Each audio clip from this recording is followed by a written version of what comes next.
എല്ലാവരും കൂടെയാണ് പോകുന്നത് കേട്ടോ. അപ്പൊ നമ്മൾ ഇവിടുന്ന് അനിയന്റെ വൈഫിനെയൊക്കെ പിക്ക് ചെയ്യാനായിട്ട് ഞങ്ങൾ വന്നോണ്ടിരിക്കുകയാണ്. അപ്പൊ അതിനുശേഷം നമുക്ക് യാത്രാ കാഴ്ചകൾ കാണാൻ ലുലുമാളിലേക്കാണ് നമ്മുടെ ഇന്നത്തെ യാത്ര. എല്ലാവർക്കും സ്ട്രീറ്റ് ലൈറ്റ് ന്യൂസിന്റെ പുതിയ എപ്പിസോഡിലേക്ക് സ്വാഗതം.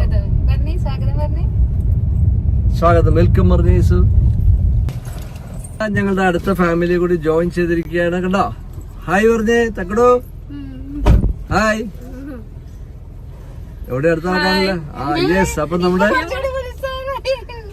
നമ്മുടെ യാത്ര ഇവിടുന്ന് വീണ്ടും സ്റ്റാർട്ട് ചെയ്യാണ്. കണ്ടോ, കാറ് നമ്മൾ പാർക്കിംഗ് ഏരിയയിലാണ്. കാറ് പാർക്ക് ചെയ്തിട്ട്